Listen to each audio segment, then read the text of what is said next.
All right, so let's move on with the show. The 25 basis point hike in repo rate will have a direct impact or will have a direct impact on loan borrowers. Now, rising interest rates means increase in your home or your car loans or EMIs. But there is a way you can save yourself from paying higher EMIs.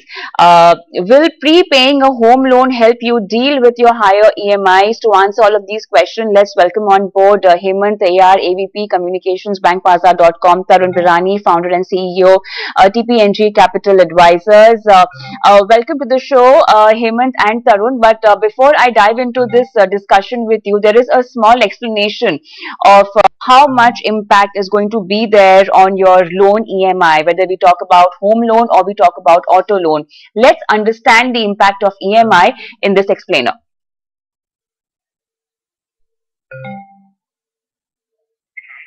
Sure. Who do you want to go first?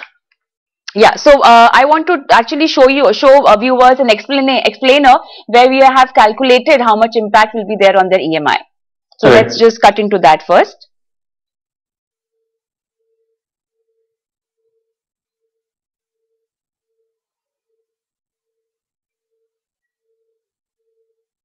Okay, I don't. Oh.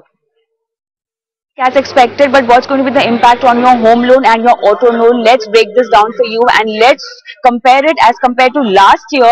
How much more are you paying for your EMI this year? So here's a scenario for you where there is a home loan you've taken on 50 lakhs and the rate was 6.75. Last year in May 2022, it was 7.15%, the overall rate hike or the overall interest rate that you had to pay on your home loan. But then now after 25 BPS rate hike, 9.25 is the rate that you are paying on your home loan. Let's look at the EMI amount. EMI amount when your interest rate was around 6.75, your EMI was around 38,000. But then look at the way it's gone up 45%, and after this rate hike of 25 BPS, the approximate amount that you might have to pay on your EMI is 45,793. Now this is the scenario in home loan. But then what about your vehicle loan? Let's get you the auto loan numbers also. Now, for example, if you've taken an auto loan and a 5 lakh auto loan and the previous year rate hike was 40 BPS and this year after 25 BPS, you can see the amount that has gone up. The interest rate from 9% has gone up to 11.1%, and look at the interest rate hike, almost 30.6%, and your interest and your EMI amount right from 15,900 has gone up to 16,393 this year. So definitely this rate hike has an impact on your EMI, on your pocket. But then what also you need to consider is a lot of banks have stopped increasing the tenure. So if at all you were expecting some kind of relief from your bank by increasing or raising the tenure of your entire home loan, that might not be helpful. You have to sit with your bank and figure out a way, or the only option left for you is to raise your EMI amount. All right, so that's the impact on your EMI. But in the discussion now, I'm joined by Dhawal Dalal, CIO-Fixed Income, Edelweiss Mutual Fund. Dhawal, welcome on the show. Good evening.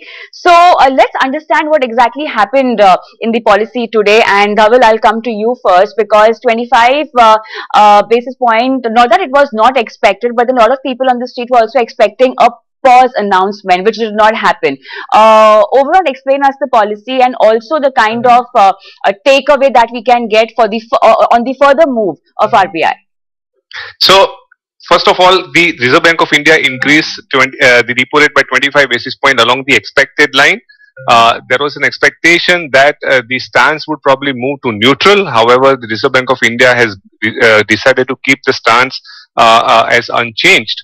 But the important point is that what RBI hasn't said and what the market participants wanted to hear was the statement regarding the arrival of the terminal policy rate and no further rate hike. So over there, I think the Reserve Bank of India hasn't made any explicit statement. But if you hear the body language of the Reserve Bank of India, I think barring some unforeseen circumstances, we are pretty much done. And I think this is something that the bond market participants have understood, and that's why the bond yields have remained pretty much stable. It is our base case that the repo rate will be kept at 6.5% for the rest of the year, and barring any untoward incident in the global market as well as local market. On the other two important aspect, I think on growth, the Reserve Bank of India's expectations of 6.4% growth in FY24 appears to be slightly higher than what the market consensus was. And similarly on inflation, I think at 5.3% average headline inflation for FY24 is slightly on a higher side, particularly when the first half of the calendar financial year is going, average inflation is going to be 5.2, and in the ongoing quarter, the average inflation is slightly lower than the RBI's projection. So what we are getting the picture is that the RBI's projection of inflation is slightly ahead of the street consensus, as well as on inflation slightly ahead of the street consensus. That means the RBI is going to allow the monetary policy which is going to be pro growth, and at the same time allow inflation to slightly remain on the higher side if required, but it's a pro growth monetary policy.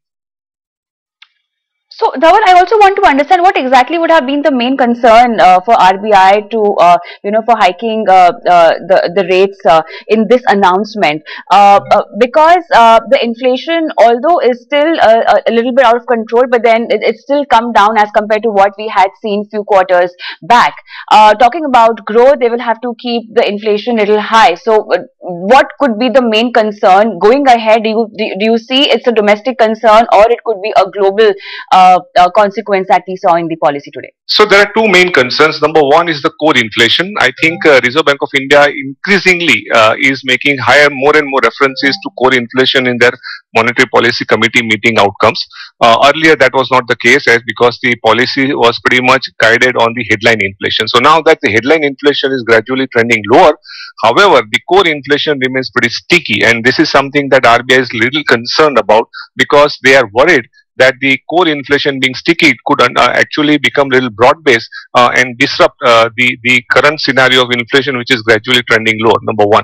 On the second thing, I think they are clearly watching what's happening in the global markets, and particularly in the US, because as we have seen that the latest jobs data in the US completely surprised everyone, including the seasoned market participants. And while in the US there was a diametrically opposite view between the bond market participants, hoping that the Fed will only hike 2 times in calendar 23, pause and 2 cuts, and where the policy makers were saying there is no commitment like this, and the pendulum has swung a little bit towards what the policy makers were saying because of the latest economic data. So keeping some of the optionality with them, the Reserve Bank of India has gone ahead and hiked the rate to 6.5%, but there were 2 descents.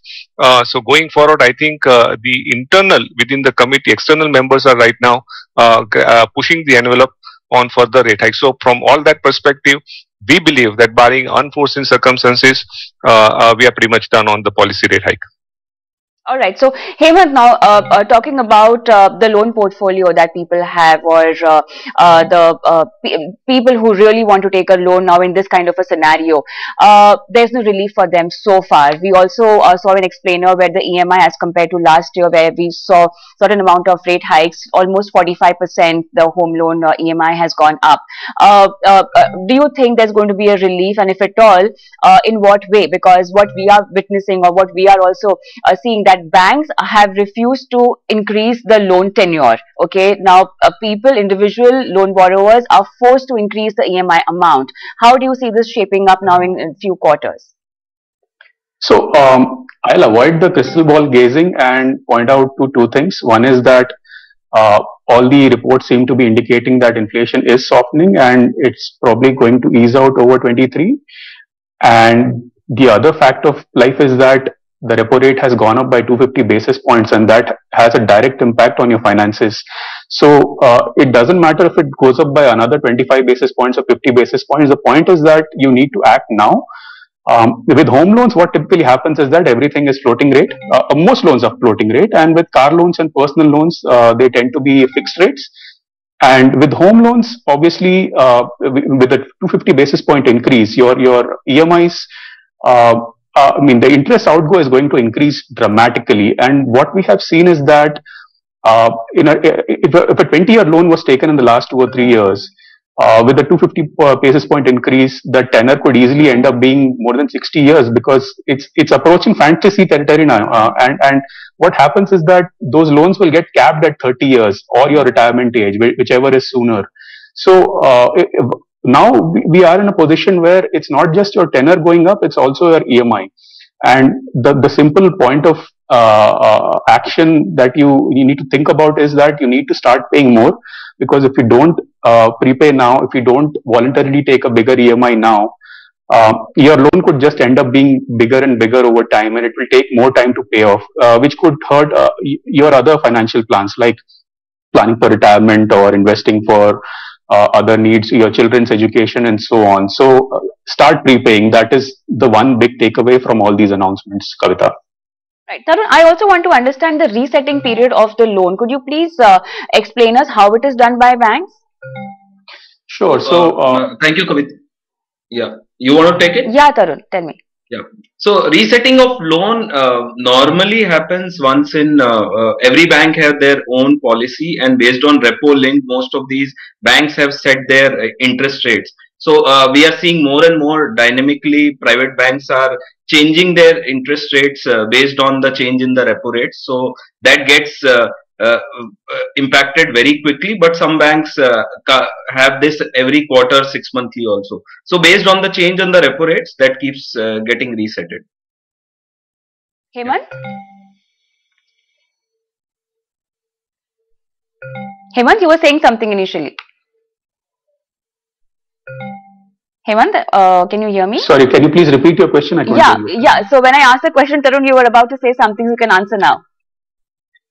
Okay, so basically we're talking about the reset, right. And typically it's once in 3 months. The RBI guideline said that it had to be at least once in 3 months. That was the 2019 notification, but a lot of banks have interpreted that as one change every quarter. So, for example, my own home loan, it resets once a quarter. If there's a rate change, it will get passed on to me in about 3 months' time. So the great thing with that regime, with the repo linking, is that at least I know what to expect, and I can plan my finances accordingly and anticipate higher interest or bigger EMIs, depending on what I have taken. What should a loan borrower do now? Check the resetting time and accordingly make changes in their finances, in their inflows, and figure out what will be the outgo amount? So typically for most people, it's not the EMI that changes, it's the tenor. But we are approaching a territory where both the tenor and the EMI would both increase, and you have to calculate basis your own circumstances what is going on with the loan. So even a lot of banks have actually stopped increasing the tenure period now. So the only option left is either you prepay or you just land up increasing your EMI amount. How can we navigate through this now? So, there are 2 or 3 things that we think that everybody should do from this point onwards. One is take a voluntary hike in your EMI. And this is an extremely powerful tool in helping you make progress on your home loan. So we are saying that, even if you increase your EMI voluntarily by 5% or 10%, and this is achievable for most people, you would be able to shave off several months of your loan, if not years, and, take stock after 1 year and see if you need to make further increases in your EMI. And that would help you shave off even more months of your loan. So that is how you make your progress bit by bit. The second advice that we're putting out there is that, if you've taken a 20-year loan, one of the things you can do to balance your loan payments as well as your investing and savings need is to prepay 5% of your loan balance once a year. I'll repeat that, 5% of your loan balance once a year, and that would help you pay off your 20-year loan in 12 years. And you could always go faster or slower. That's depending on your circumstances and your need to get out of debt. That's completely up to you. But 12 years we feel is optimum because it helps you make most impact out of your EMIs, and it leaves you more and more money each year to save and invest. So you create wealth and you get out of debt, at the same pace basically. The third thing is that, and this is extremely important to remember, most people take long-term loans, 20 years, 30 years, sometimes longer, but they always have a plan in mind. They think that, I'll paid off in 5 years or 10 years or 15 years. They have that deadline in their own mind that I need to get out of debt by this time. So just remind yourself of whatever your deadline is. So let's say I have a 20-year loan and I want to get out of debt in 10 years. So every year, in order to get out of debt in 10 years, every year I need to pay at least 10% of my loan, and that would be through a combination of EMIs and prepayments. So every year I make progress. Every year 10% of the loan is paid off, and in 10 years I'll be debt free completely. And that prepayment that I have to make, and the prepayment that I have to make gets smaller each year, and the EMIs start to become bigger and bigger. They start to have more and more impact. So the prepayment requirement falls over time. Got it. That's an interesting aspect to it. One last question, and then I have to take a quick break. Dhawal, is there any scope of parking your money in any debt options right now, or you think the rate hikes have peaked out and there's no more benefit in debt category? No, in fact, now things are becoming very, very interesting. Now we know that we are closer to the peak policy rates, and the bond yields are also now likely to remain range bound in the calendar 2023. I think investors now should probably consider increasing duration gradually in their fixed income portfolio. On the curve, we believe that the sovereign curve is likely to steepen, with the long end pushing a little bit higher, depending on the kind of supply that we are going to see and in the new financial year and the demand supply dynamic. But what we like is the 5 to 10 year segment of the yield curve, which offers significant value to investors with at least 3 years of investment horizon. So investors can look to invest in target maturity bond funds, target maturity index funds, as well as some of the other high quality instruments and funds investing in 2 to 5 year average maturity bucket. So this is the area that we believe is looking very, very attractive, and there is for patient investors there is also a potential price appreciation down the road when the interest rate cycle turns. Tarun, quick comment on people who want to take a home loan right now. Should they wait? So, Kavita, my advice to people is to have a one-third policy. So, whatever income you are making, make sure that your loan commitments doesn't go more than one-third of your income. That is one very critical part. One-third of the amount could be for your other expenses, household, lifestyle, whatever expenses, discretionary, non-discretionary, and the rest one-third should be saving. If you are following this matrix, I feel from a long-term perspective, you will always remain in a very stronger financial situation. And people who are trying to change this matrix, I always found them closer to accidents. So this is my big advice to everyone.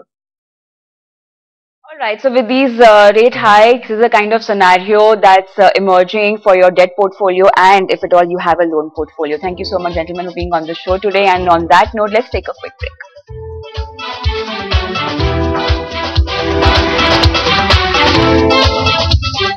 break.